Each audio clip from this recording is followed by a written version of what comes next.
Bien le bonjour d'Algérie, mesdames et messieurs, où que vous soyez, que ce soit à l'intérieur comme à l'extérieur du pays. J'espère que vous allez bien et que vous vous portez bien en ce 21 janvier 2026. Déjà, avant de commencer, bonne année à toutes et à tous. Je n'ai pas eu l'occasion de vous le souhaiter, donc j'espère que vous avez passé d'agréables moments en famille ou même entre familles, enfin en famille, même entre amis, pardon.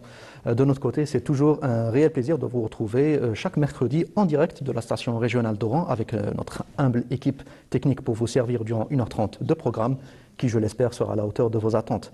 Programme qui aujourd'hui nous emmènera découvrir l'actualité sanitaire de la semaine. C'est bien évidemment le lancement de la troisième phase de vaccination contre la poliomyélite. Nous avons déjà eu le plaisir de recevoir le chef de service prévention au niveau de la DSP d'Oran qui nous a déjà présenté cette pathologie. Eh bien, ce sera l'occasion de le recevoir à nouveau déjà pour nous rafraîchir la mémoire sur ce qu'est la poliomyélite et aborder notamment, bien évidemment, le lancement de cette troisième phase de vaccination qui commencera du 25 janvier au 31.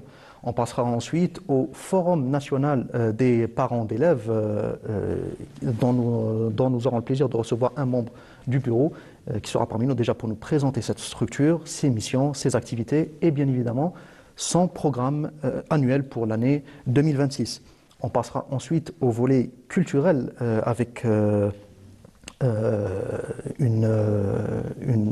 membre de la diaspora algérienne à l'étranger qui fait un travail dantesque dans la valorisation et la promotion du patrimoine algérien à l'international, notamment à travers son association Esprit d'Art.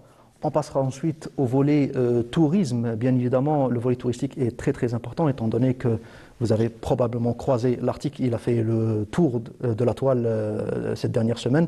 C'est bien évidemment l'article du New York Times qui a classé la destination Oran à la 7e place au rang des destinations à ne pas rater pour l'année 2026. Nous aurons le plaisir de recevoir le fondateur du guide Oran qui sera parmi nous pour nous parler un peu de notre wilaya, de ses potentialités touristiques et même une surprise qu'on laissera à la fin pour la découvrir tous ensemble.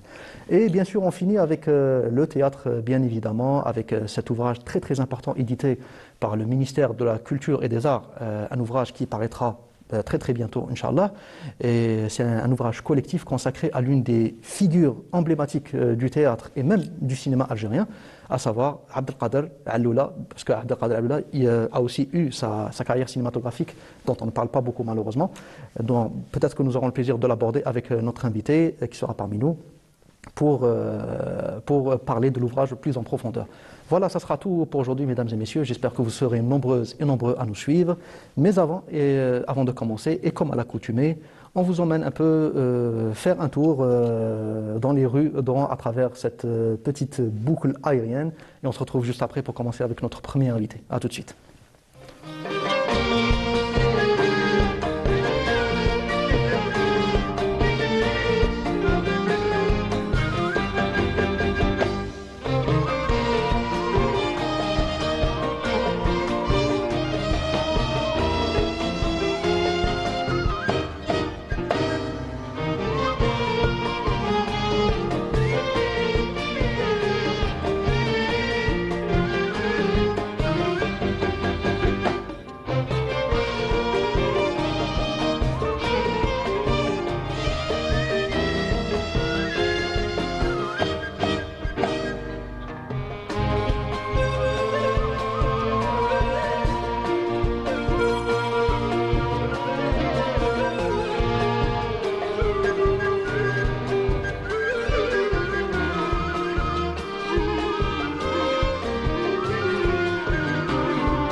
retour au plateau, mesdames et messieurs. J'espère que vous avez apprécié cette petite balade dans les rues d'Oran.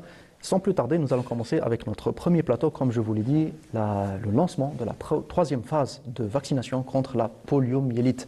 Et ce sera avec Dr Youssef Boukhari, chef de service prévention au niveau de la direction de la santé et de la population d'Oran. Dr Boukhari, marhaba bik, merci beaucoup d'avoir accepté notre invitation et d'être parmi nous aujourd'hui. Bonjour, M. Ilyes.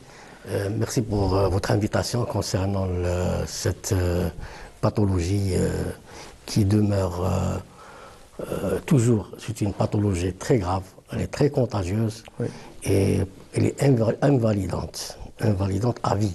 Oui, et parfois, elle est mortelle. Oui, surtout c'est une pathologie que malheureusement beaucoup de personnes prennent un peu à la légère. Donc bon, nous avons déjà eu le plaisir de vous recevoir avant le lancement de la vaccination en général pour aborder ce qu'est la poliomyélite. Aujourd'hui, c'est environ presque 4 millions d'enfants qui ont été vaccinés durant les deux premières phases.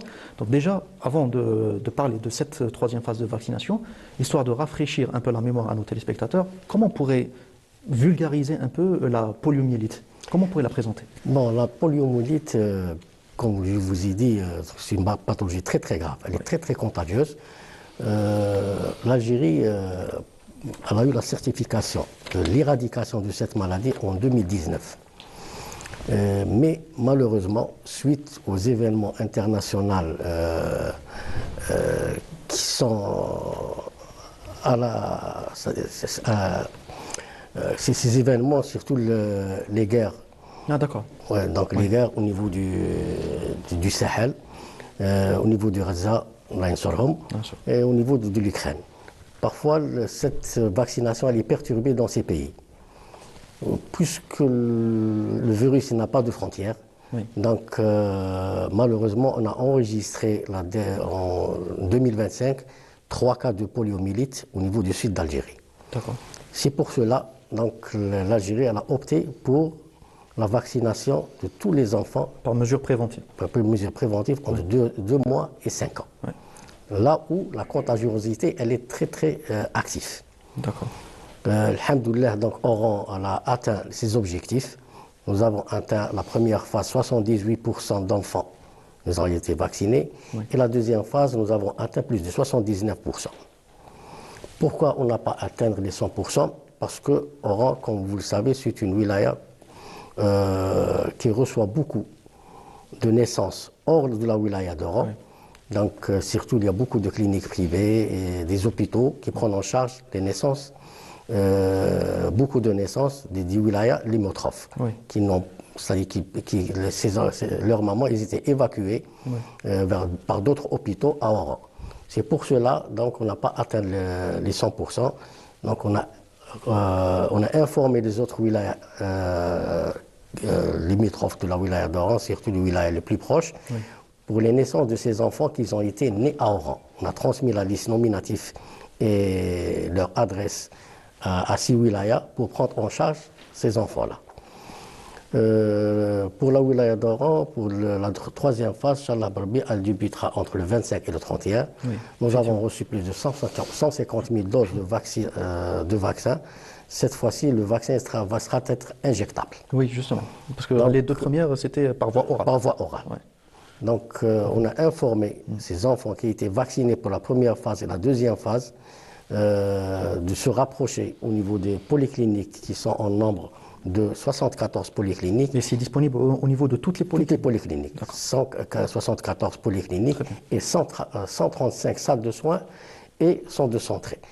Donc, le vaccin il est disponible au niveau de la wilaya d'Oran. Donc, nous avons un stock de wilaya de plus de 150 000 doses. Donc, espérons qu'on atteindra notre objectif, oui, c'est-à-dire minimum des 79%, c'est-à-dire les enfants qui ont été vaccinés pour la première et la deuxième phase. Oui. Ça pour notre objectif. J'informe donc tous les parents.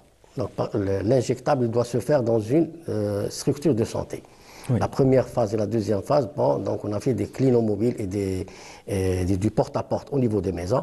Mais maintenant, on les a laissé les convocations à ses parents pour s'approcher au niveau des centres de santé et salles de soins et les polycliniques pour leur vacciner au niveau dans un milieu, c'est-à-dire sanitaire. Oui. Donc, pour mieux prendre en charge ces enfants-là. Exactement. Docteur Bokhari, juste avant, vous avez abordé les régions du Sahel, de l'Ukraine, Gaza, comme ayant été des régions qui ont connu justement l'émergence de cette pathologie. Donc justement, ma question c'est quels sont les facteurs d'émergence? Est-ce qu'il émerge dans un climat plutôt aride, un climat humide? Est-ce qu'il y a par exemple des facteurs qui favorisent l'émergence de cette maladie, à savoir la poliomyélite? Tous les facteurs favorisent à cette propagation de cette maladie. D'accord. Donc c'est un l'hygiène contact, de vie, etc. Oui, c'est un contact aérien. Ouais. C'est pour cela, c'est-à-dire elle est très contagieuse. Donc elle est plus contagieuse que le Covid.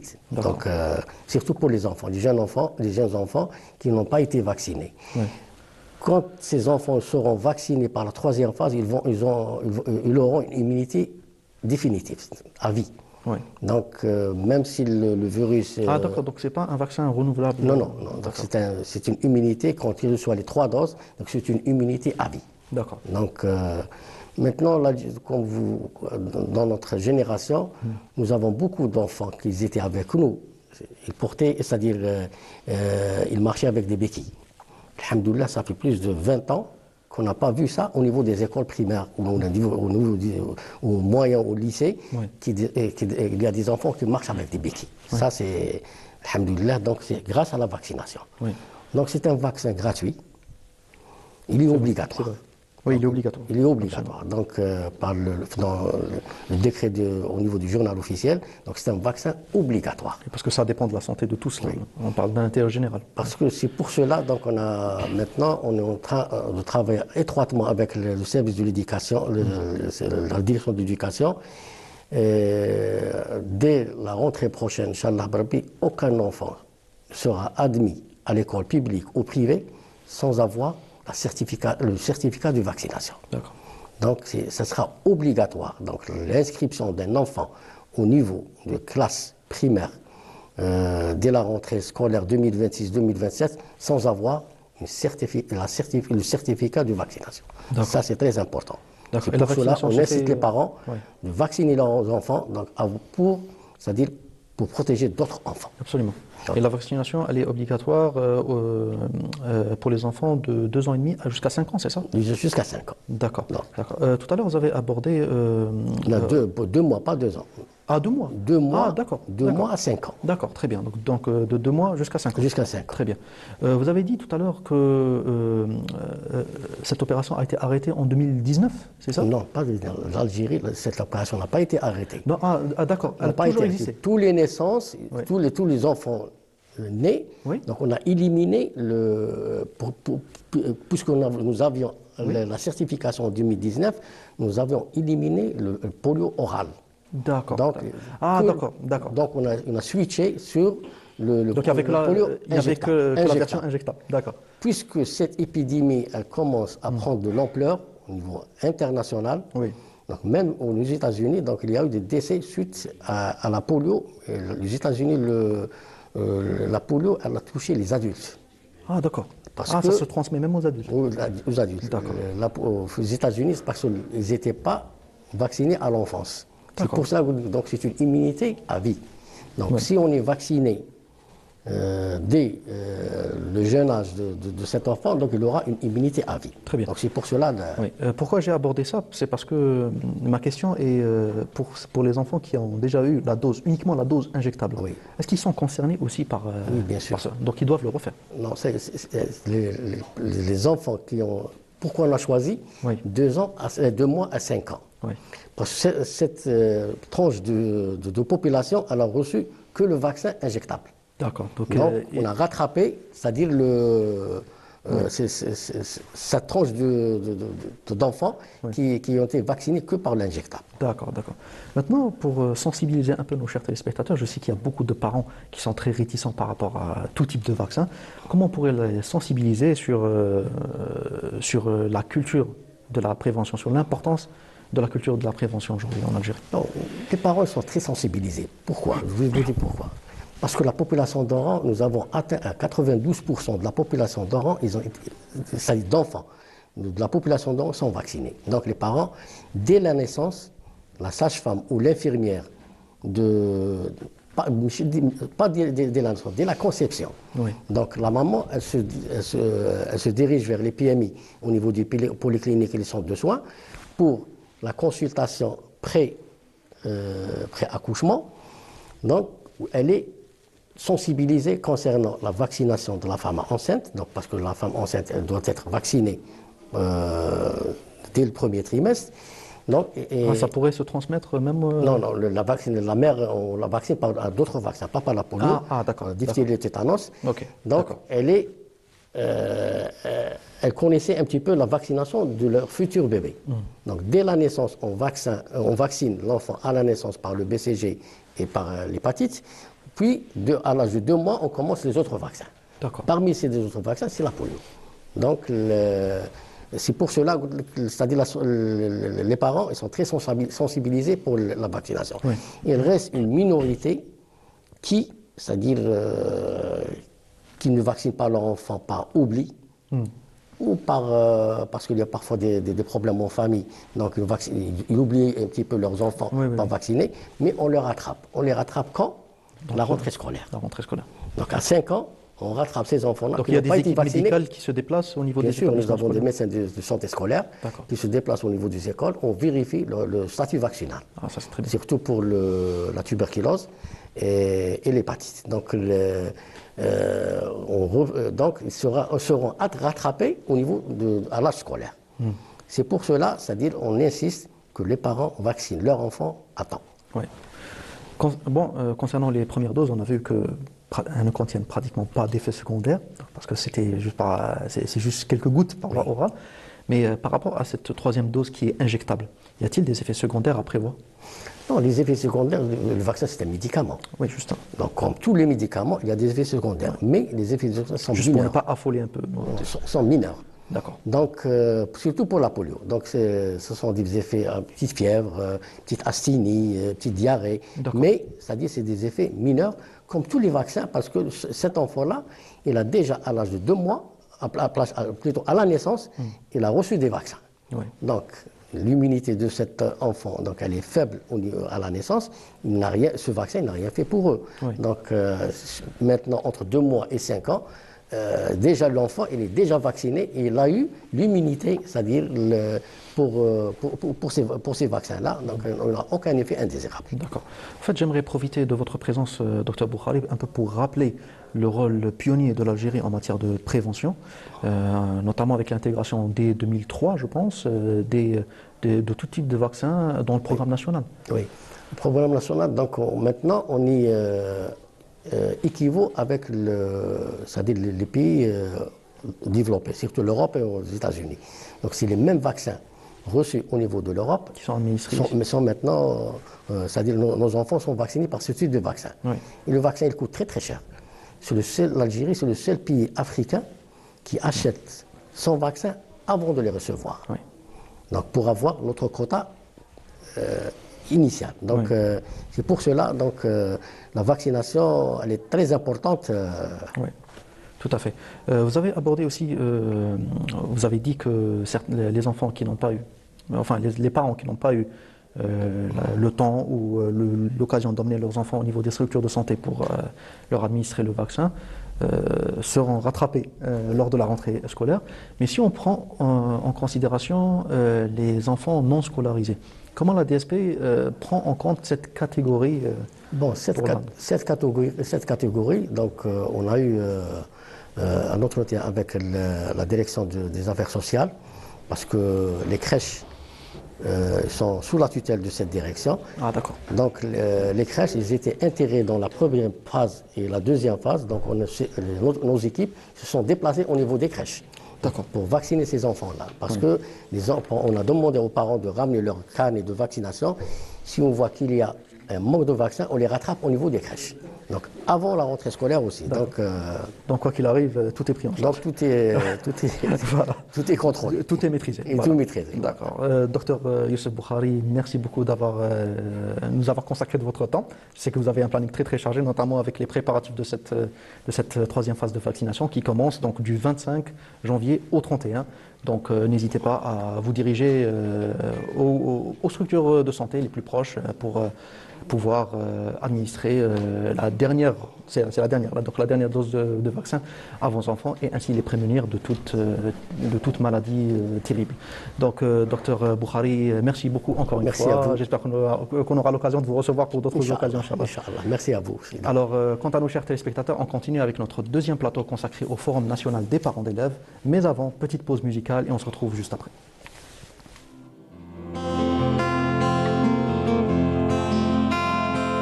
مجروح في وصل محال مشي حق عليك يا غزال تهجرني وتروح مشيت طريقي في وصل محال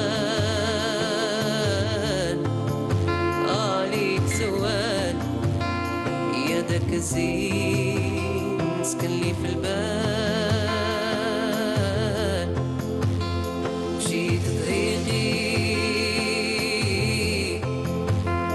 في وسط محال عليك سوال يدك الزين سكن لي في البال عندها عيني حرة الأريام كتر فيك المديح والصوت الحنين في كل مكان عليك سوال من الحين للحين عندها عينين الغزال حرة الأريام كتر فيك المديح والصوت الحنين في كل مكان عليك سوال من الحين للحين يا مولانا حسن العود وكون معانا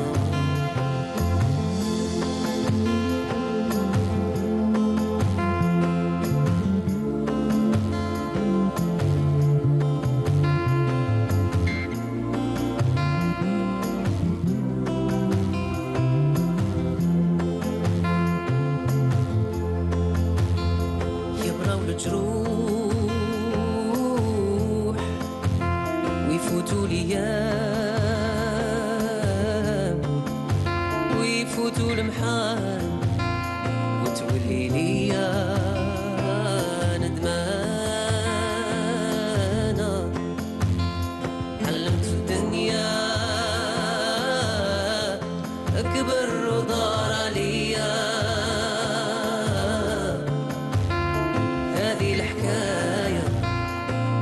بنية اسمعي ليا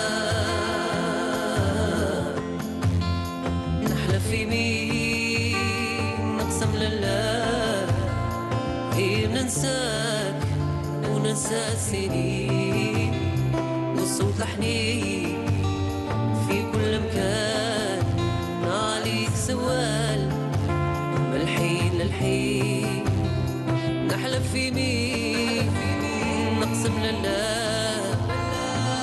ننساك وننسى السنين والصوت الحنين في كل مكان عليك سوال من الحين للحين يا مولانا حسن العود. De retour au plateau, mesdames et messieurs, petit décalage, nous aurons le plaisir de recevoir le membre du bureau du Forum national des parents d'élèves dans un tout petit moment. Mais avant, nous allons commencer par parler de la culture, et pas n'importe laquelle, la valorisation et la promotion de la culture nationale à l'étranger. Et c'est avec Madame Fahima Zellag, qui est présidente de l'association Esprit d'Art. Madame Zellag, marhaba bik, merci beaucoup d'avoir accepté cette invitation et d'être parmi nous aujourd'hui. Ravie de vous voir. Merci beaucoup et merci pour l'invitation. Tout le plaisir est pour nous. Quand même, vous faites un travail très très important, notamment à travers votre association. Déjà pour donner une image à nos chers téléspectateurs qui nous suivent aujourd'hui, comment on pourrait présenter l'association Esprit d'Art aujourd'hui? Tout d'abord, bonjour, bonjour à téléspectateurs. Madame Zellag Fahima, avant tout, je suis une musicologue et présidente d'une association Esprit d'Art en France. Cette association elle a été créée le 14 juillet 2025 pour promouvoir, oui c'est récent, ouais. Pour promouvoir la culture algérienne et l'art surtout, et mettre en avant les artistes et leurs œuvres et leur création, en incluant... Dans le secteur musical ou tout type dans de toutes les, forme? Non, dans toutes les... C'est pour ça qu'elle s'appelle Esprit. Donc l'esprit, on peut le trouver un peu oui, dans tous les domaines. Et en incluant les personnes en situation de handicap, surtout ça, c'est-à-dire en adaptant tous les ateliers et les activités pour que cette elle peut intégrer facilement et voilà. D'accord. C'est au niveau de quelle région française? À Nanterre. Ah d'accord. Oui, c'est en Île-de-France. D'accord, très bien. Et bon, on voit quand même que cette association tombe à pic, on va dire, parce qu'on voit quand même qu'il y a beaucoup de clichés, beaucoup d'a priori sur la culture algérienne en général, sur les Algériens. Donc, quelles sont les missions et surtout le message que vous voulez faire passer à travers votre association, notamment pour le regard international? Déjà, je commence en fait par l'association, elle a des objectifs. Valoriser la culture algérienne avec ses richesses, créer un lien entre la diaspora, la communauté algérienne résidant en France et les Algériens. Oui.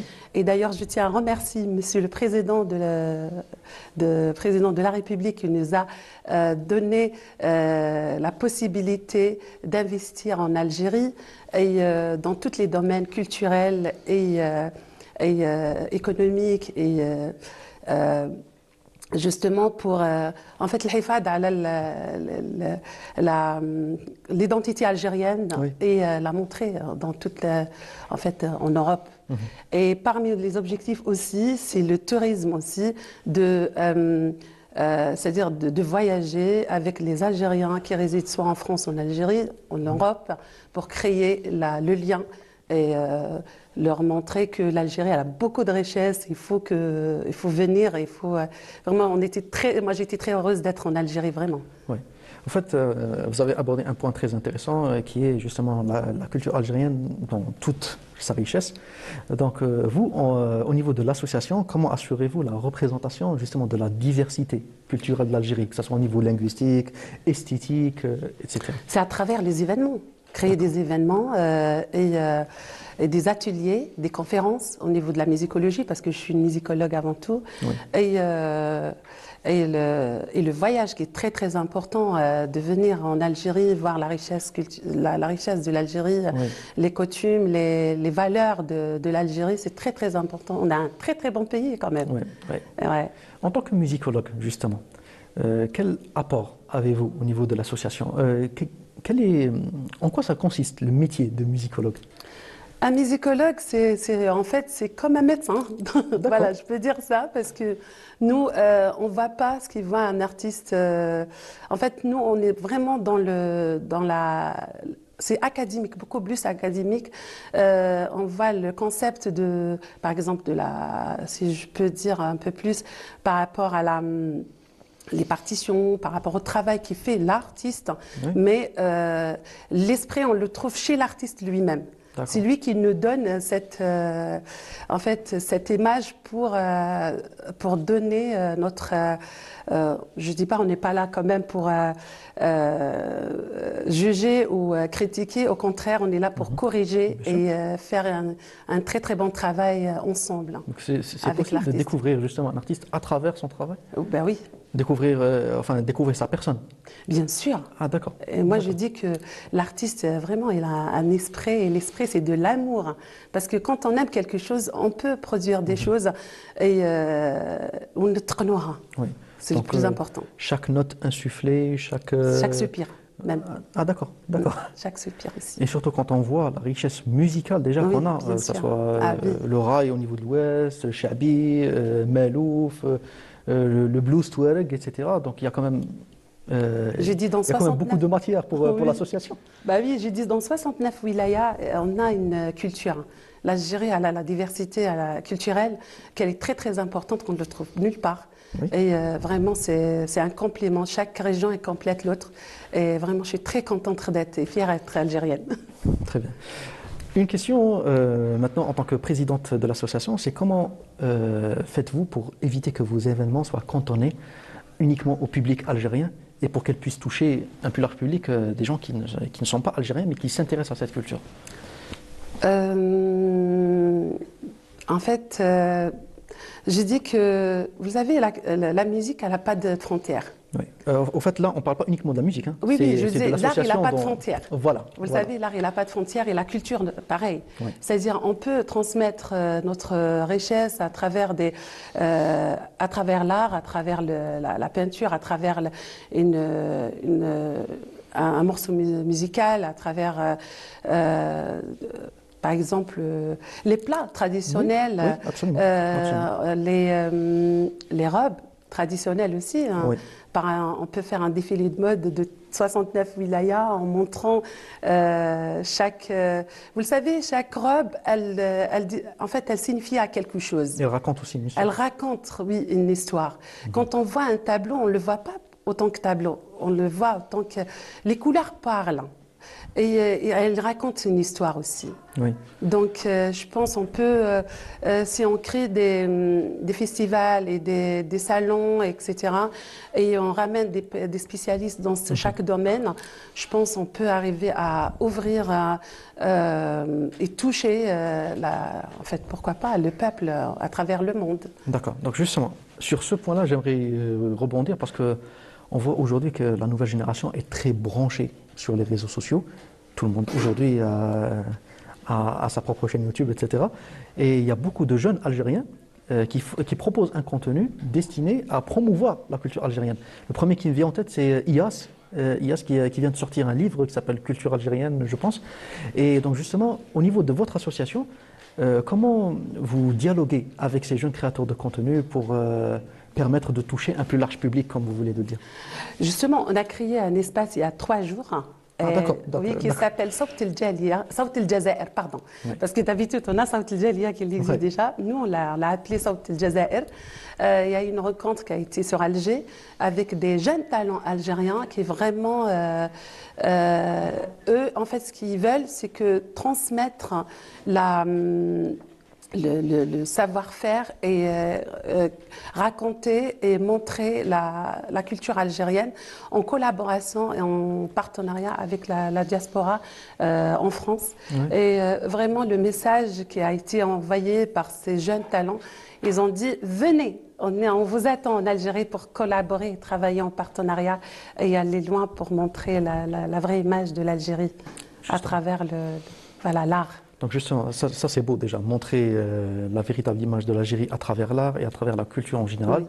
Donc déjà, est-ce qu'on peut dire que la culture algérienne est suffisamment utilisée comme outil de soft power?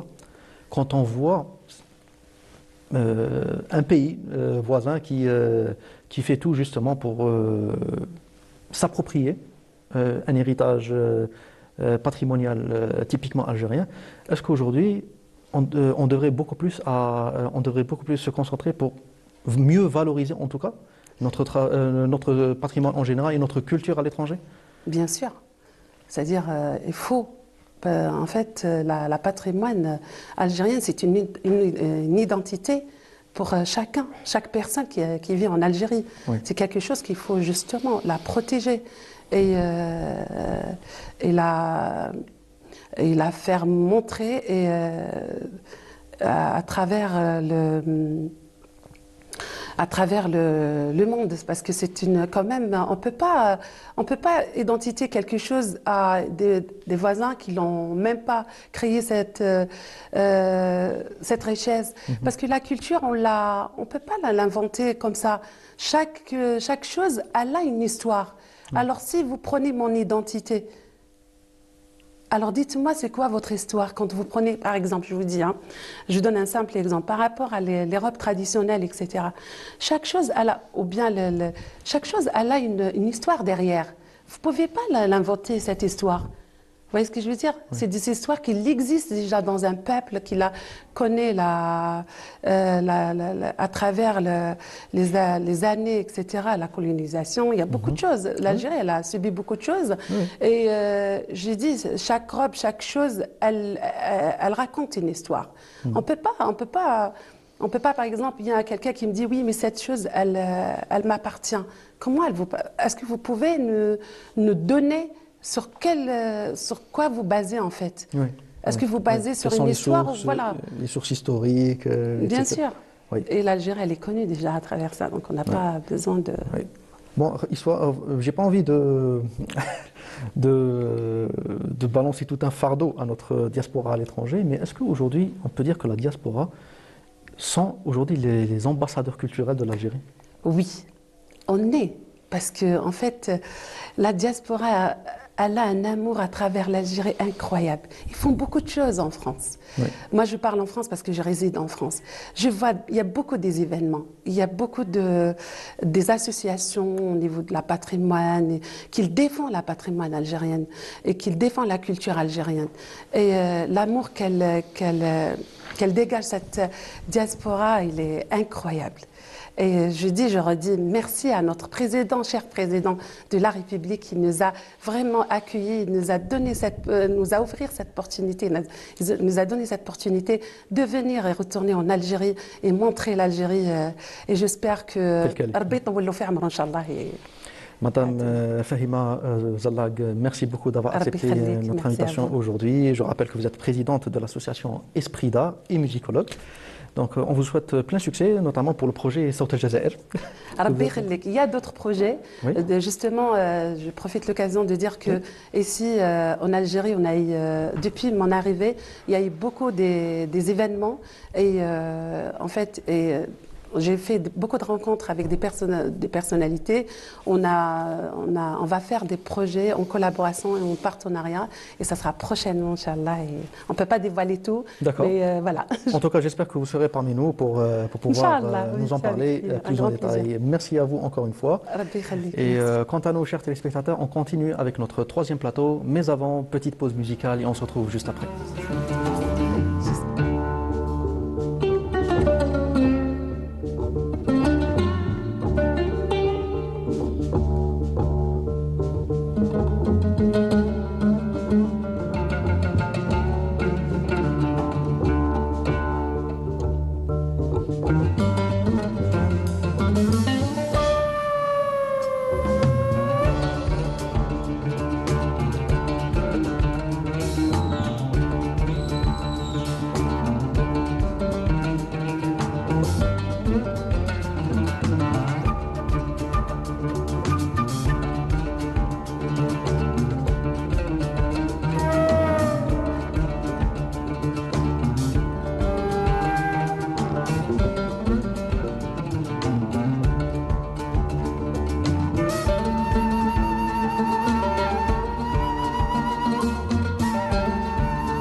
et messieurs, avec notre invité de ce plateau consacré au classement de la destination Oran comme septième par le journal New York Times. Comme je vous l'ai dit, c'est une information qui a circulé partout sur les réseaux sociaux pendant une semaine et on va en parler plus en détail avec notre invité du jour. C'est le fondateur du guide Oran, c'est Zaki Soufi. Zaki, marhaba bik, merci beaucoup d'avoir accepté notre invitation et d'être parmi nous aujourd'hui. Merci beaucoup et merci pour l'invitation. Alors Zaki, déjà, on ne présente plus le guide Oran, donc c'est un travail annuel que vous faites, il est distribué un peu partout, notamment au niveau des aéroports. Vous proposez tous les bons plans, toutes les destinations incontournables, on va dire, enfin plutôt tous les sites incontournables au niveau d'Oran, avec les hôtels, etc. Donc c'est vraiment un portail. Un portail d'Oran que vous proposez. Ouais, on essaye chaque année d'apporter des nouveautés, on essaye de promouvoir du mieux possible notre ville. Donc on a le livret qui sort chaque année, on a l'application mobile, on a le site web. Absolument. On est présent aussi sur les réseaux sociaux et on essaye d'éditer, de créer du contenu, de parler de la ville tout au long de l'année pour la promouvoir justement. Et on accompagne aussi les touristes qui viennent à Oran. Ouais. Donc, vous faites aussi même dans la promotion de la culture algérienne en général, notamment à travers des articles consacrés à quelques détails historiques en lien avec l'Algérie, etc. En fait, on essaie d'apporter ce qui existe dans les livres vers le digital. Donc, on essaie vraiment de raconter des histoires de grand-mère, de raconter des contes, de raconter des anecdotes et d'être le plus original possible justement pour pouvoir attirer un maximum de touristes vers la ville et aussi pour faire connaître la ville aussi aux habitants, aux Algériens et aux Oranais. Oui, c'est vrai. Il y a peut-être des Oranais qui ne connaissent pas l'histoire de la région. Exactement, ouais. Oui. Alors, Zaki, j'imagine que c'est une info que vous avez croisée probablement. Ouais. Elle a fait le tour de la toile. Donc, Oran classé septième destination incontournable à ne pas rater pour l'année 2026 selon le New York Times. Ouais. Est-ce que c'est une surprise médiatique pour vous quand vous avez découvert cet article? Une surprise, oui, bien sûr. De voir le New York Times parler d'Oran, ça reste quand même un événement important pour la ville. Ouais. Là où on parle de nous positivement, donc c'est une bonne nouvelle. Quoi qu'il arrive, c'est une bonne nouvelle. Surtout qu'elle soit classée devant certaines grandes métropoles européennes, voire même américaines. Oui. En fait, déjà, il faudrait apporter quelques rectifications par rapport aux informations qui ont circulé. En fait, le 52 Places to Go, c'est un article qui est sorti chaque année. En fait, c'est 52 semaines, donc chaque semaine une ville, et ce n'est pas un vrai classement. D'accord. Donc c'est une liste. Okay. Donc il n'y a pas un classement hiérarchique. C'est une liste qui est éditée, qui sort selon l'originalité de chaque histoire, selon l'originalité de chaque article. Ouais. Donc ce n'est pas un vrai classement. Là, il y a beaucoup d'informations qui ont circulé, et c'est le gros titre qui a fait toutes les unes, septième. Il n'y a pas de vrai classement. D'accord. Et le 52 Places to Go reste aussi un article qui parle de villes originales, qui parle de destinations originales. Donc il ne classe pas des villes touristiques. Donc si on prend le temps de feuilleter le classement, il n'y a aucune grande ville. D'accord, oui. Il n'y a aucune destination touristique dans le classement. Oui. À part peut-être Bangkok, qui reste quand même une destination touristique. Qui a un tourisme plutôt. Mais le reste, c'est vraiment des villes originales qui racontent une histoire. À chaque fois, il y a quelque chose derrière. Genre des joyaux, mais qui n'ont peut-être pas connu autant de visiteurs, c'est ça? Oui, c'est ça. Oui. Donc, c'est une inspiration proposée par le New York Times pour pouvoir inspirer les voyageurs sur des destinations auxquelles ils ne peuvent pas spécialement penser. D'accord. Voilà. Mais la première question que je me pose, c'est pourquoi 2026? Est-ce que Oran a connu des changements, que ce soit au niveau des infrastructures, au niveau même des fréquentations des étrangers, pour qu'elle puisse être médiatisée aujourd'hui et comme la ville à voir en 2026? D'accord. En fait, il y a toute une histoire derrière le choix d'Oran. Donc en fait, le choix d'Oran a été apporté par une journaliste argentine, une franco-argentine, qui s'appelle Anita Puchar Serra. Okay. Donc cette journaliste est venue à Oran en 2024, donc en mars 2024, pour un voyage personnel et professionnel. Donc un voyage personnel parce que c'est la ville de sa maman. Donc sa maman est une pied noire, elle est née, elle a grandi à Oran. Et aussi pour un projet professionnel, elle est photographe à la base. Et elle a fait un projet qui s'appelle Postcard Oran. Donc chercher. Voilà, chercher Oran. Et en fait, elle a fait un parallèle entre la ville Oran qui existe en Argentine Ah oui, et la ville d'Oran. Donc D'accord. elle a fait des recherches, elle a trouvé que la ville Oran a été fondée par un ancien Oranais espagnol, donc un ancien militaire espagnol qui est allé s'installer en Espagne. Et c'était l'une des dernières villes conçues par les Espagnols en Argentine. Et quand elle a découvert ça, en mettant en parallèle avec son histoire personnelle, Oui. que sa mère est d'origine d'Oran aussi, donc elle a voulu faire un parallèle. Donc elle a pris plein de photos de Oran en Argentine et elle est venue faire le parallèle à Oran. Donc c'est un reportage qui a connu un Et très il y a grand des succès. similitudes entre les deux villes. Finalement, pas tellement, Ah, d'accord. pas tellement, à part peut-être dans les forteresses, donc Ouais. les forteresses espagnoles. Mais en fait, l'idée elle est partie de là. Et quand le New York Times, il faut comprendre aussi pour bien expliquer à quoi ressemble ce classement, c'est quoi l'idée de ce classement. Le New York Times demande à plein de reporters, plein de journalistes, plein de photographes, de voyageurs, de solo travelers, d'experts en voyage, de choisir une ville D'accord. pour faire le classement. Au choix. Donc le classement n'est en aucun cas scientifique ou basé sur des données ou basé sur quelque chose de tangible. Donc c'est D'accord. plus des inspirations personnelles de plusieurs journalistes, de plusieurs reporters qui peuvent mettre en avant une ville et proposer ça au lecteur. Ah, d'accord. Donc c'est fait au feeling. Voilà, c'est ça, oui. C'est D'accord. fait au feeling, peut-être qu'il y a une histoire à raconter derrière, Ouais. peut-être qu'il y a quelque chose d'original dans cette ville, quelque chose qui vaut le détour de pouvoir le regarder et voyager dedans. Et voilà, donc et Anita a été contactée par le New York Times pour choisir une ville. Et comme elle le dit sur une interview, elle dit que j'ai naturellement choisi Oran parce que c'est un voyage qui m'a marqué, parce que la ville est sublime, j'ai beaucoup aimé ce que j'ai vu et c'est un voyage très personnel et je ne pouvais pas penser à une autre ville à part Oran. Oui. Donc voilà, il faudrait bien savoir l'histoire qui vient derrière ça. Donc pourquoi 2026? Je pense qu'il n'y a aucun rapport avec l'année. Oui. Donc c'est juste que le New York Times a choisi une personne qui a une histoire avec cette ville et qui a choisi de pouvoir mettre la ville Oui. en avant. D'accord. Voilà. Donc, selon vous, vu l'importance du New York Times, ce classement, est-ce que va-t-il réellement se traduire par une augmentation notable du tourisme actuel au Ben, niveau d'Oran? on espère. En fait, le classement est fait pour ça. Le classement, il est là pour justement donner des idées, pour inspirer les voyageurs partout dans le monde. Oui. Premièrement les Américains, bien sûr, mais aussi partout dans le monde. Il faut savoir que les voyageurs aujourd'hui, et surtout les Américains, sont à l'affût de destinations exotiques, Exact. de destinations originales, Oui. donc auxquelles on ne penserait pas. Et ça, c'est en fait, Oran aujourd'hui, elle devrait se positionner dans ce classement-là, elle devrait Oui. se positionner dans cette position-là en tant qu'outsider. Oui. Parce que faut dire ce qu'il en est, on n'a pas les atouts pour être une ville touristique majeure, on n'a pas les infrastructures nécessaires, il y a encore beaucoup de travail à faire sur ce volet-là. Oui. Mais par contre, en tant que outsider, en tant que tourisme de niche, en Ça tant peut que proposer- destination originale, Exactement. Ça peut très, très proposer une intéressant. expérience authentique, on va dire, pour les touristes. exactement, oui. Alors que, par exemple, certains d'autres pays, connus notamment pour le tourisme, sont Ouais. considérés plutôt comme des pièges à touristes. Voilà, c'est ça. Ouais. Donc là, on peut jouer la carte de l'originalité, on peut jouer aussi la carte de l'histoire. Et d'ailleurs, dans l'article écrit par Anita, elle parle de ça. Elle parle de la diversité culturelle qui existe à Oran Oui. et surtout de la diversité historique. Oran, elle parle des vestiges ottomans, des forteresses espagnoles, oui. de l'art déco et de l'architecture haussmannienne française. Oui. Elle parle aussi des mosquées arabo-musulmanes. C'est vrai. Donc la force d'Oran, c'est ça. Oui. C'est de pouvoir voyager à travers le temps à chaque coin de rue. Oui. Donc, et c'est très rare dans la Méditerranée, c'est très rare en Algérie. C'est la seule ville en Algérie qui a autant de diversité culturelle. Donc on peut trouver des vestiges romains, des vestiges ottomans, des vestiges espagnols, arabo-musulmans, français.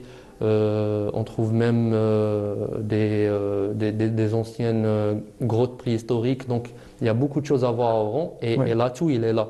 Et elle en parle dans l'article, elle dit que c'est une ville où on peut passer de palaces ottomans à forteresses espagnoles, Ouais. à des bâtiments haussmanniens français, c'est-à-dire à quelques mètres. Ouais, c'est un Donc, à musée à quelques ciel mètres, on peut ouvert. voir ça, ouais. Ouais. Donc ça, c'est le vrai atout de la ville d'Oran. Elle parle aussi de la culture, capitale du rail, très important. Donc elle parle des festivals qui se font chaque année à Oran. Ouais. Elle parle aussi... Même du théâtre. Oui, elle a parlé Ouais. du théâtre aussi, oui. Ouais. Elle parle du front de mer aussi, Ouais. donc le cachet méditerranéen de la ville. Ouais. Et voilà, le New York Times présente Oran en tant que destination méditerranéenne originale, Ouais. à laquelle on ne penserait pas, normalement en Méditerranée. Et au lieu d'exagérer un petit peu cet article, on devrait plutôt en profiter et investir sur ce côté-là, investir sur le côté original, Oui. au lieu de dire à tort finalement que Oran est classée 7e ville touristique du monde, ce qui n'est pas du tout vrai techniquement par rapport à l'article du New York Times. J'aimerais vous faire réagir sur un point en tant que guide Oran. Ce classement a-t-il ou va-t-il influencer votre stratégie éditoriale, en tout cas, à moyen, voire même à long terme? Bien sûr, oui. Ben, on était l'un des premiers à en parler sur nos réseaux. On en a fait un article sur notre site web. Oui. Ça reste toujours très intéressant. Le fait de dire que le New York Times parle d'Oran, c'est une bonne nouvelle. Dans tous les cas, c'est une bonne nouvelle. Oui. Mais on ne s'attend pas à ce qu'il y ait je sais pas moi, des milliers de touristes qui vont venir juste après ça. Mais bien sûr qu'il y aura quelques curieux qui vont prendre le pas et venir vers la ville. Oui. En fait, ma question, c'est, je vais la reformuler. Oui. Est-ce qu'il serait plus judicieux aujourd'hui de s'éloigner un peu des circuits dits classiques Oui. d'Oran pour aller beaucoup plus vers des circuits touristiques à thème, par exemple? L'an dernier, on a reçu aussi une guide touristique, Yasmine, Oui. qui, elle, justement, fait du tourisme thérapeutique, par Oui. exemple. Donc, est-ce qu'il serait plus judicieux aujourd'hui de se diriger justement vers ce type de tourisme un peu particulier pour drainer un plus large public? Ben, en fait, c'est ce qu'on essaye de faire. Nous, on est, par exemple, dans nos visites, on s'appuie essentiellement sur l'histoire. Donc, on fait des visites historiques. C'est quelque chose qu'on a compris quand même il y a quelques années, Oui. qu'on n'a pas spécialement les atouts pour un tourisme de masse, ou en tout cas un tourisme classique.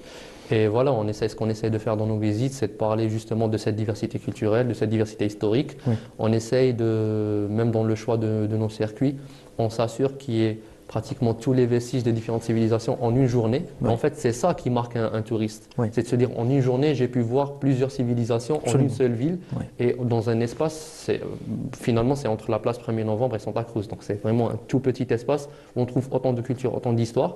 Donc, c'est ça le vrai atout d'Oran. On essaye d'investir sur ça. Oui. On essaye aussi de créer des circuits culturels. Donc, ça, c'est la nouveauté qui arrive pour 2026, où on essaye de faire le tour des artistes de la ville d'Oran. Ah, Donc, d'accord. qui sont connus mondialement. Donc, c'est on passe- un circuit artistique. Voilà, oui. Donc on passe de Albert Camus à des artistes de rail oranais, Oui. à d'autres Des peintres. voilà, des Oui. peintres, on Des passe par Yves photographes. Saint-Laurent, on passe voilà. Oui. Donc finalement, on a pu créer un circuit, donc le circuit des artistes, où en une journée, un touriste peut découvrir des artistes qui sont connus mondialement.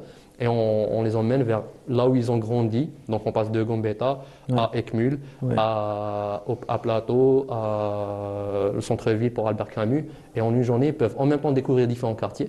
Et ils peuvent voir l'inspiration espagnole qu'on voit par exemple à Ekmul, l'inspiration française qu'on voit au centre-ville, un peu plus traditionnelle qu'on voit à Gambetta. Et voilà, donc en même temps, c'est très riche. C'est une journée très très riche. Et voilà, donc c'est grâce à ça qu'on pourra se démarquer Absolument. en la Méditerranée. Absolument. Une question personnelle que j'ai envie de vous poser, c'est est-ce que les grandes manifestations sportives participent justement à l'exposition d'une destination touristique? Si je prends l'exemple d'Oran, on a par exemple eu dernièrement, il y a de cela déjà quelques années, donc en 2022, les Jeux méditerranéens. Est-ce que cet événement sportif a servi plus ou moins de facteur pour ce qu'on peut qualifier de boom touristique pour Oran? Sincèrement, on l'a ressenti, on l'a vu. Ouais. On l'a vu dans le nombre de touristes qui sont venus en 2023. Déjà, le nombre de touristes qui ont accompagné les délégations, donc c'était déjà énorme. Il y avait vraiment beaucoup de monde à Oran en juin 2022. Oui. Et juste après, on a vu, il y a eu peut-être, on ne va pas dire une explosion, mais il y a eu vraiment une augmentation considérable du nombre de touristes Très bien. qui sont venus à Oran juste après. Donc bien sûr, une manifestation sportive ou Culturelle, culturelle, oui. ça aide beaucoup parce que ça draine du monde, ça expose la ville. Oui. On en parle dans plusieurs médias. Et au-delà des journalistes sportifs qui sont venus, il y a eu plein de autres journalistes qui sont venus faire des reportages sur la ville. Et après, on a eu aussi une vague de créateurs de contenu qui sont venus juste après. Justement, vous me tendez la pêche parce que c'est un point très très important dont j'aimerais aborder, c'est justement l'avènement Oui. des créateurs de contenu. Parce qu'on voit aujourd'hui que la destination Algérie fait beaucoup de vues Oui. au niveau de tout type de plateforme. Oui. Est-ce que justement ce type de tourisme est sincère déjà? de la part de ces créateurs de contenu, selon vous? Donc, est-ce qu'ils viennent pour découvrir ou est-ce qu'ils viennent parce qu'ils savent qu'ils vont vers des vues? Parce que si on prend l'exemple d'un des pionniers, en tout cas celui qui a lancé cette mode de l'Algérie Trip, Oui. c'était Benenko, Oui. et qui est venu et dont la chaîne a explosé juste après.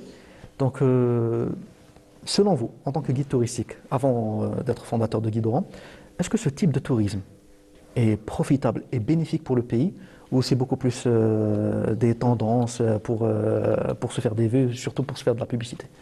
Alors, je vais répondre en deux temps. Donc, comme je l'ai dit par rapport au New York Times, là où on parle de nous, c'est toujours une bonne nouvelle. Donc, que ce soit un créateur de contenu, que ce soit une chaîne internationale, que ce soit un journal, c'est toujours bon d'avoir de la visibilité. Oui. Donc, ça ne peut être que bénéfique. Après, c'est sûr que les créateurs de contenu, en tout cas ceux du MENA, donc du Moyen-Orient, Nord-Africa ou de la Méditerranée, savent que le mot Algérie, ça buzz.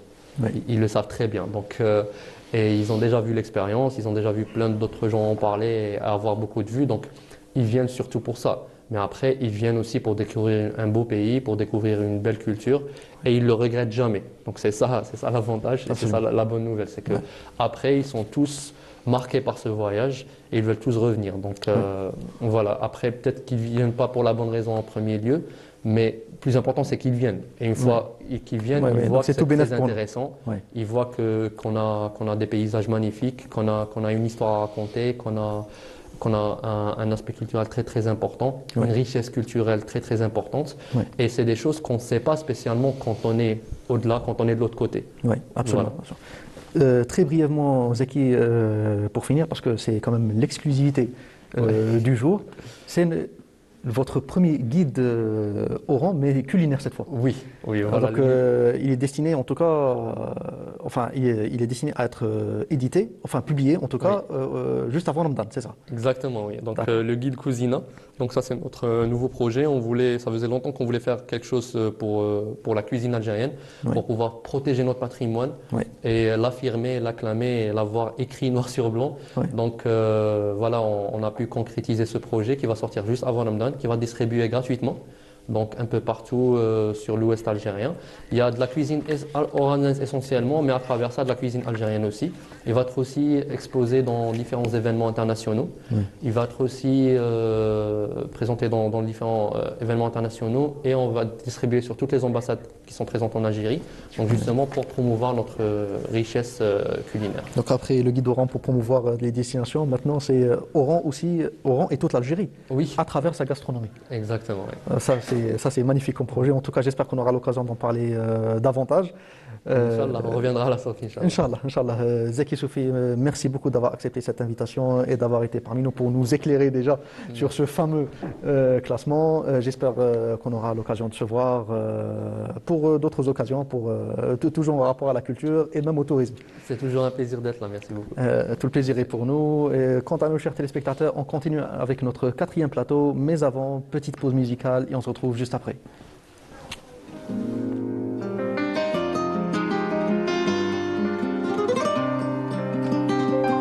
Tu m'as écrit, moi j'ai compris كلامك يا بنية وعليك نغني يا غزالي ما تلوميش عليا. Je suis sincère, mon cœur t'appelle يا نور عيني. خليتي الدمعة تجري على خديا حيرتي بالي يا غزالي حيرتي بالي قلبي مجروح حيرتي بالي يا غزالي حيرتي بالي قلبي مجروح. Mi amor, mírame como te quiero, mírame como te quiero, mírame como te adoro. Mi amor, mírame como te quiero, mírame como te adoro, mírame como te quiero.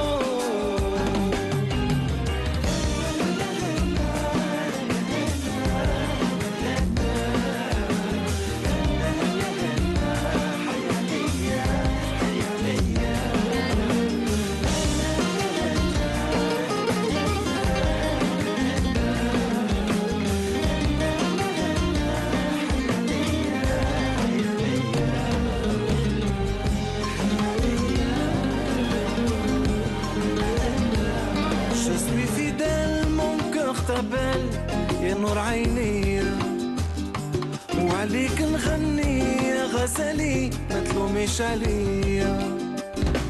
Tu m'as écrit, moi j'ai compris كلامك يا بنية.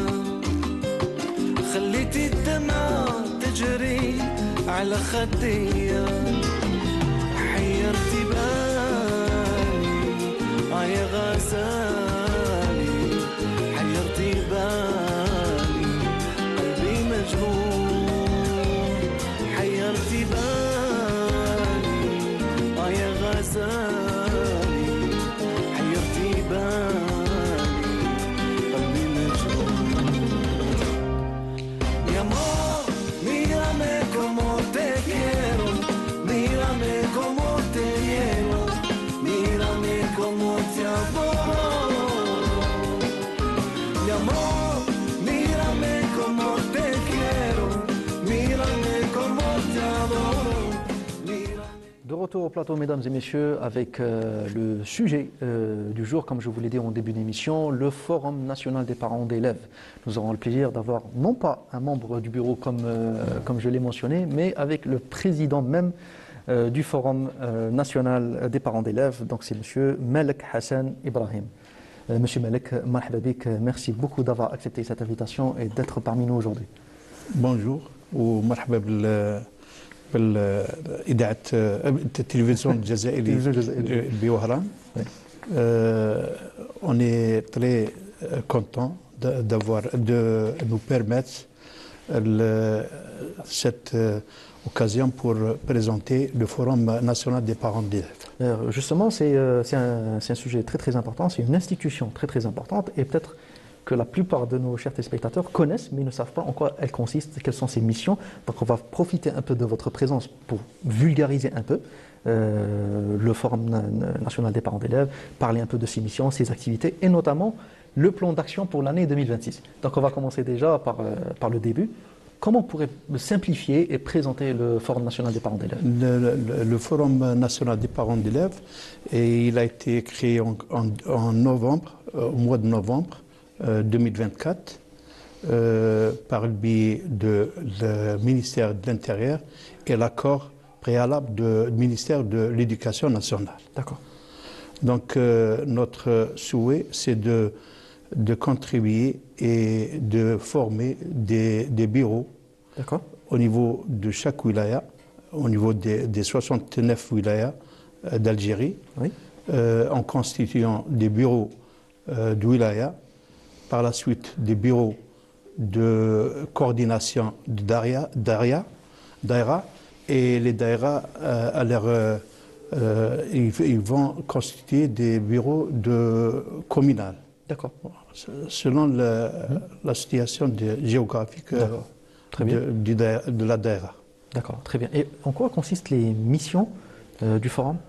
La première mission, le premier axe, c'est de contribuer à l'amélioration du cadre scolaire par des actions visant à valoriser les infrastructures et les conditions d'apprentissage. Premier point. Deuxième point, c'est sensibiliser les familles aux droits et devoirs des élèves par le biais de réunions et d'un dialogue régulier avec les parents. Troisième point, c'est accompagner les élèves à besoins spécifiques et lever les obstacles auxquels ils sont confrontés afin de garantir une éducation inclusive et équitable. خاصة هاد الناس اللي يعانوا من مشاكل تاع ذوي الاحتياجات الخاصة ماذا بينا نعطوهم أهمية أكبر بالعمل بالتنسيق مع وزارة التضامن إن شاء الله. Donc en gros, c'est plus ou moins accompagner les élèves durant tout le parcours scolaire. Parcours scolaire, oui. Même après le parcours scolaire. Il y a des élèves qui, avec la déperdition et tout, on les accompagne en les inscrivant au niveau du CNEG, par la suite pour avoir un niveau terminal, oui. Et par la suite avec le terminal, on peut les inscrire au niveau du CNEBD. CNEBD, c'est pour les former diplôme BTS ou technicien pour aller directement dans le travail. D'accord, très bien. Tout à l'heure, vous avez abordé les élèves à besoins spécifiques. Est-ce que, par exemple, pour cette catégorie, est-ce qu'il y a un accompagnement psychologique pour cette frange de la société, pour les aider à mieux s'adapter dans leur environnement scolaire? Actuellement, le ministère de l'Éducation, Oui. il a opté pour cette option D'accord. pour faire rentrer les élèves qui sont, c'est-à-dire qui ont le problème autiste, Oui. pour les intégrer au niveau des établissements scolaires près de leur domicile. Ah, d'accord. Ouais. D'accord. Ça, c'est déjà très, Ouais. très important. Alors, on va profiter un peu de votre présence pour aborder un peu le plan d'action Ouais. pour l'année 2026 du forum. Qu'est-ce que vous prévoyez comme activité? Actuellement, on est en train de, on a constitué 28 wilayas, c'est-à-dire on a installé des bureaux de wilaya et pour des coordinateurs de daïra et des membres communaux au niveau de chaque commune qui appartient à la daïra qui est. Deuxièmement, on a programmé un séminaire au niveau de Mostaganem pour بالنسبه للمشاكل تاع المخدرات الى اخره. pour sensibiliser, oui. Pour sensibiliser. Oui, contre ce fléau, oui. Ouais. Oui. Et il y a aussi un séminaire national qui va être organisé au niveau de la wilaya Blida, Oui. prochainement, Inch'Allah, avant le mois de Ramadan. Pour le moment, c'est les deux activités qu'on va faire. D'accord. En parlant justement de ces activités prévues pour l'année 2026, est-ce que, en fait, sur quelles données précises vous vous basez pour l'élaboration de ce programme? Est-ce qu'il y a, par exemple, il y a des enquêtes ou des études de terrain pour justement pour voir un peu Justement, dans ce domaine-là, Oui. on va sensibiliser les élèves avec la présence du ministère de l'ADAS, pour l'ADAS, D'accord. et aussi au niveau de chaque établissement scolaire, Oui. surtout les moyens et le secondaire, il y a c'est-à-dire موجهين هادو هما اللي يكونوا معنا ان شاء الله عندهم امكانيات في هذا الميدان ويكونوا ونجيبوا اخصائيين من الجامعه الى اخره. Alors, pour finir, Monsieur Malek, est-ce que les parents d'élèves sont eux-mêmes impliqués dans l'élaboration de ce programme? Est-ce qu'ils sont actifs au sein du forum? Justement, on va les inviter. Ah, Ouais. d'accord. On va les inviter et c'est-à-dire on va essayer de les faire rentrer pour avoir une idée Oui. sur parce qu'il y a il y a une absence, une Oui. certaine absence. Mais Il y a même certains parents qui se désintéressent ouais. de ça. Il y a les parents, ils s'intéressent pour l'inscription de leurs enfants. Oui, mais pas les conditions. Ouais. Oui. Il y a la fin, l'année fin, ils cherchent s'il a été, il a passé l'année. Et s'il y a eu un bon passage scolaire. Surtout pour les années, quatrième année, pour l'orientation. Oui. Là, il y a un problème. Il y a des élèves qui n'ont pas de moyens. Ils veulent être dans sciences donc il y a des conditions. Le ministère, il a mis des conditions pour passer, pour faire la science ou maths.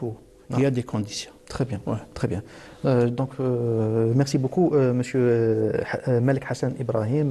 Je rappelle que vous êtes le président national du Forum national des parents d'élèves. Merci beaucoup pour ces précisions. J'espère qu'on aura l'occasion de vous revoir bientôt pour aborder les activités futures à venir aussi du Forum pour toujours être au diapason. في نفس الوقت نشكروا وزارة الداخلية اللي وفرت لنا هذا اسمه كانت بصعوبة لكن وفرت لنا كاع الوسائل وعطاتنا هذا لاغريمون وان بليس افيك لاكور du ministère de l'Éducation où on va essayer de travailler en parallèle avec le ministère de la solidarité. Ouais. Très bien. Très bien, d'accord. Merci beaucoup. Shukran. Merci, Shukran. merci à vous. Et on continue, chers téléspectateurs, avec la dernière ligne droite de cette émission. Mais avant, petite pause musicale et on se retrouve juste après.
عودة خضراء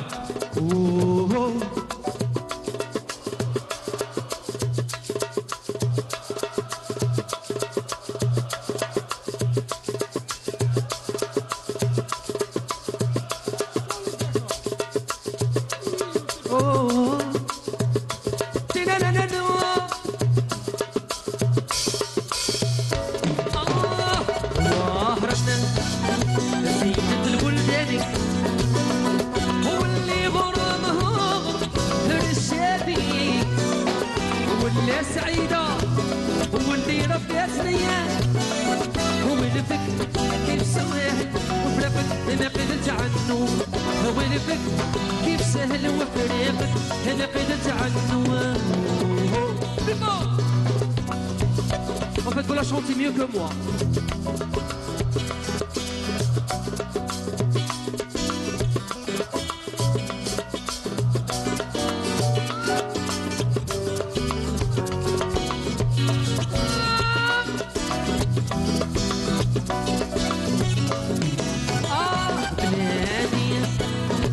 هي الجزائر وعليها وراني حاير وبغيت نروح لها صاير ونفك كيف سهل. De retour au plateau, mesdames et messieurs, avec la dernière surprise de cette émission, un ouvrage grandiose édité par le Théâtre national algérien Mahidine Bachtarzi en collaboration avec le ministère de la Culture et des Arts. C'est bien évidemment l'ouvrage, le beau livre consacré à l'icône du théâtre algérien et oranais en particulier, M. Abdelkader Alloula Allah yarhamou. Et pour en parler plus en détail, j'ai le plaisir de recevoir l'un des contributeurs qui ont participé à l'élaboration de cet ouvrage. C'est bien évidemment l'illustre auteur, dramaturge, journaliste, M. Bouziane Ben Achour. Monsieur Ben Achour, marhaba bik. Merci beaucoup d'avoir accepté cette invitation et d'être parmi nous aujourd'hui. Merci pour l'invitation. Alors, Monsieur Ben Achour, c'est quand même un ouvrage qui devait exister. Absolument. Ça fait plaisir d'avoir un ouvrage sur Alloula de cette qualité. Non, et puis l'ouvrage a été édité à l'occasion de la nationalisation du théâtre algérien. Oui. Le 8 janvier 1963, c'est la naissance du TNA. Oui. Et l'ouvrage a été, ce bel ouvrage, ce beau livre a été édité à cette occasion-là.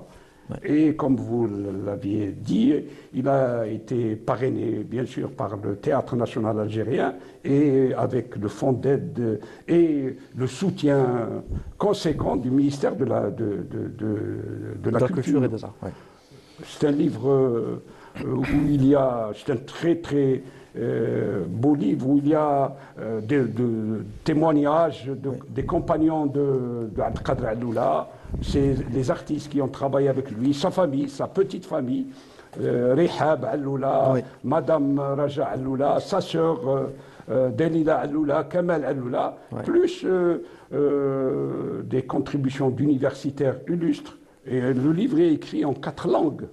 Oui, en 4 langues. Dans la même L'arabe, le français, l'espagnol et l'anglais. C'est ça qui lui donne une dimension internationale avec de très belles images, des photos inédites. On voit justement que l'ouvrage est très c'est un complet. travail remarquable qui a été fait par un comité scientifique. Le livre a pris à peu près 2 ans.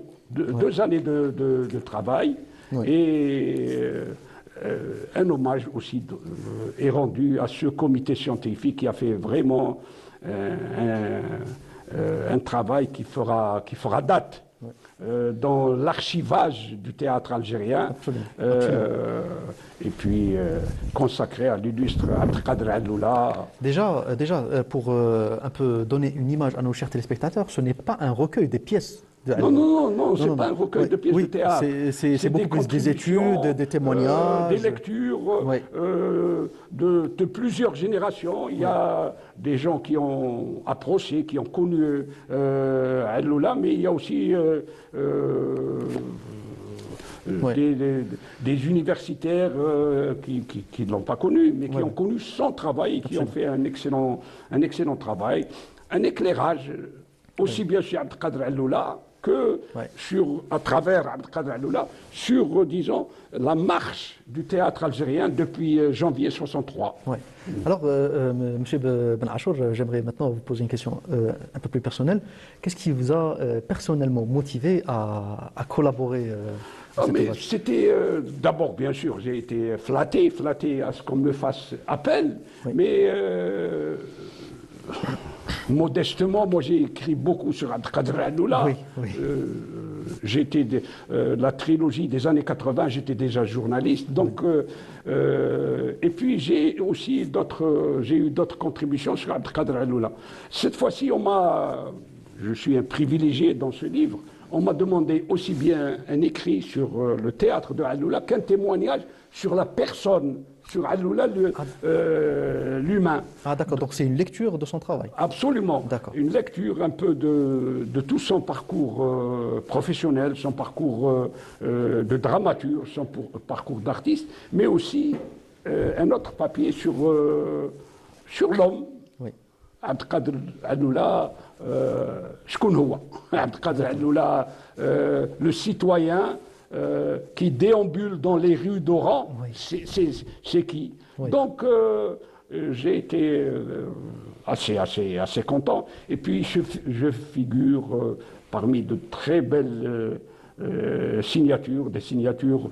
Il y a des Américains, il y a des Français, il y a des Algériens qui vivent un peu à travers le monde. Il y a de très beaux papiers, Inch'Allah vous aurez l'occasion de le lire, de très beaux papiers sur Abdelkader, sur sa vie, sur sa naissance, sur ses pièces de théâtre.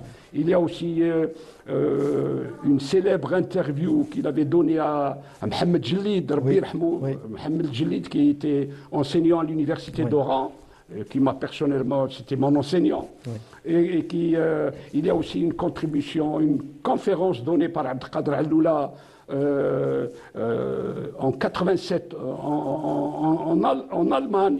Non, il y a beaucoup de choses inédites. Et puis aussi, il y a des photos, de très très belles photos qui ont... c'est la fondation Abdelkader Alloula, c'est M. Issa Moulfara, c'est M. Mansouri Al-Khdar qui a été, disons, avec M. Alaoui d'Alger, professeur aussi, qui ont été la tête pensante, la locomotive de cet ouvrage. Oui. Au fait, c'est là aussi on voit que l'œuvre d'Abdelkader Alloula est universelle, n'est pas uniquement consacrée au peuple algérien. Alloula parle de l'homme. Exactement. Et l'homme d'ici et d'ailleurs. Et l'homme ici et ailleurs, il est le même. Alloula, il parle, ses pièces aussi transcendent les années, transcenderont, Inch'Allah, les siècles, parce que il est resté à dimension d'homme. Mais aussi, il a su parler du local pour arriver à l'universel. Quand on parle de sa fameuse trilogie, le Gouel, le Joued, l'Itham, c'est des pièces foncièrement locales qui partent du patrimoine algérien.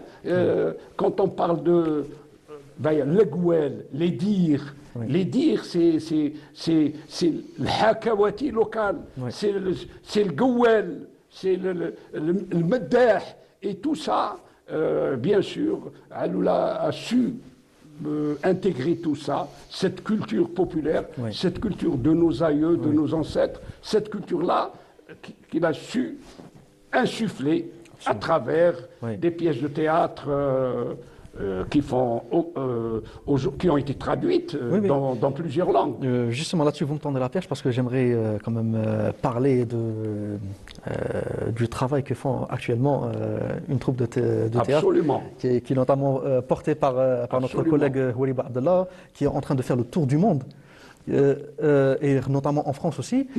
Et c'est là on voit que le langage d'Abdelkader Alloula, même s'il est profondément ancré dans la culture populaire algérienne, mais c'est un langage qui parle à tout le monde. Absolument. Moi, j'ai eu le plaisir d'assister à cette pièce-là à Alger. Et je le disais à Houari Abdellah tout à l'heure, c'est une génération de jeunes qui n'ont pas connu Alloula. Exact.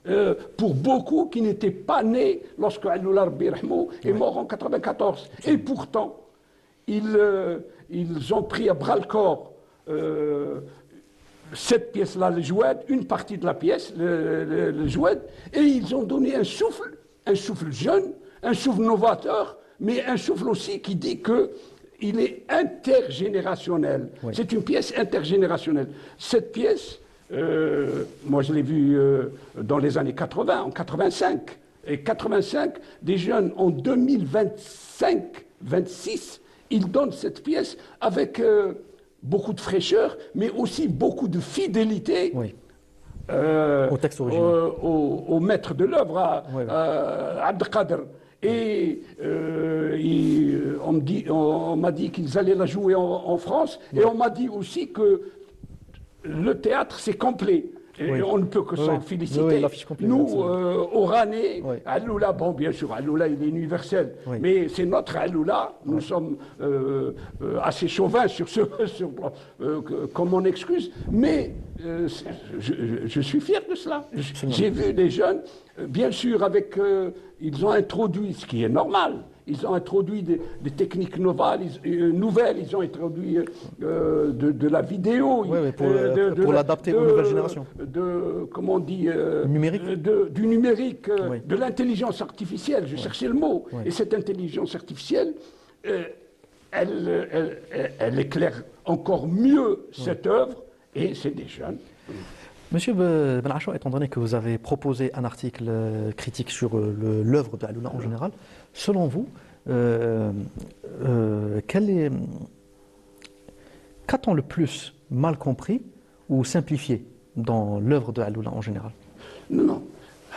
Alloula, comme on vient de le dire, il reste quand même beaucoup à faire, parce que l'œuvre qu'a faite Alloula, il l'a faite sur la langue, il l'a faite sur le théâtre algérien, mais l'oralité joue un rôle. Il a travaillé sur le patrimoine dans sa version spectacle, dans sa version meddah. Mais l'œuvre reste à être mieux connue. Moi, ce que je souhaite, c'est que nos universités s'intéressent un peu plus à cette langue-là. Cette langue qui est à la fois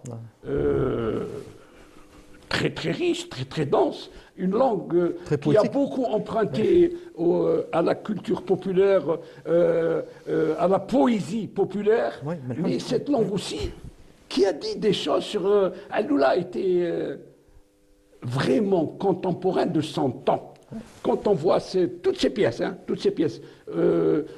au-delà des 3 dernières pièces, des pièces que j'ai citées, toutes ces pièces ont un lien direct avec le vécu algérien. Oui.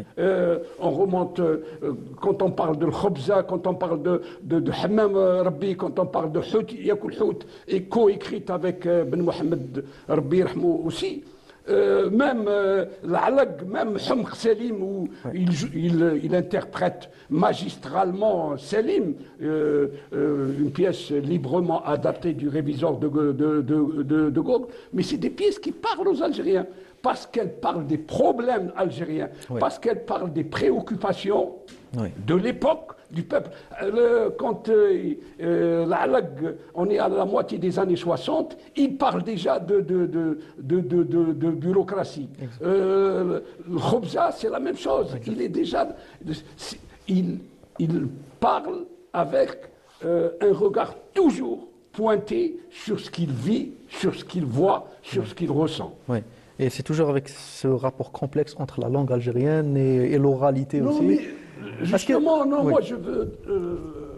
je disais tout à l'heure, justement, à Houari Bouabdallah, moi j'ai vu une pièce de théâtre au théâtre d'Alger, au TNA, à l'occasion de l'hommage rendu à Alloula, et une pièce tunisienne, avec l'Hajat Tounsiya. Oui. J'étais vraiment à l'arrière, j'étais dans les dernières rangées, mais la pièce était tellement entraînante, et d'ailleurs elle a été fortement applaudie.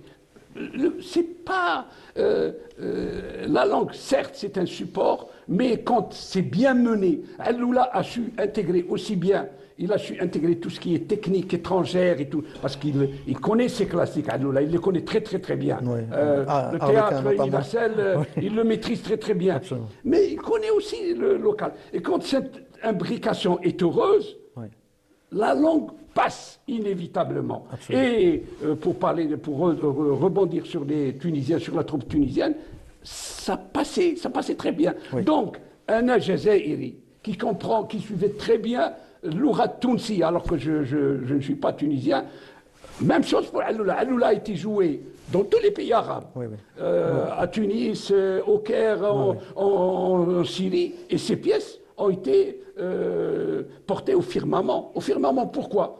On les comprenait parce qu'elles étaient bien dites. Une dernière question brièvement pour finir, M. Ben Achour, parce qu'on précise que Abdelkader Alloula n'a pas uniquement œuvré au théâtre, il y a aussi Abdelkader Alloula au cinéma, et pas uniquement en tant qu'acteur. Il a quand même participé à l'écriture de certains films. Il a été scénariste. Exactement. Il a été dans Les aventures d'un héros. Algérie, Combien je vous aime. Il a été scénariste à Gorine, un film qui a été tourné ici à Oran. Alloula a touché au théâtre, au cinéma, en tant qu'interprète, en tant qu'acteur, mais aussi en tant que scénariste. Absolument, absolument. J'espère qu'on aura l'occasion d'en reparler davantage sur le parcours de scénariste d'Abdelkader Alloula. En tout cas, merci beaucoup, M. Bouziane Ben Achour, d'avoir été présent parmi nous pour nous présenter ce magnifique ouvrage qui sera disponible très très bientôt, j'imagine, en librairie. Donc, vous pouvez vous le procurer et découvrir la richesse de cet ouvrage. Quand même, c'est un ouvrage assez dense et qui fait plaisir, rendant hommage à l'une des plus grandes figures culturelles algériennes. Merci beaucoup à vous encore une fois. Merci à vous de m'avoir donné cette occasion de parler d'un grand monsieur. Tout le plaisir est pour nous, tout le plaisir est pour nous. Merci à vous et merci aussi à vous, chers téléspectateurs, de nous avoir suivis jusqu'au bout. C'est déjà la fin de cette émission. J'espère qu'elle vous a plu. Un grand merci à l'équipe technique ainsi qu'à l'équipe à la régie pour avoir assuré le bon déroulement de cette émission. Excellente fin de journée à vous. Prenez bien soin de vous et quant à moi, je vous dis à très très bientôt. Au revoir.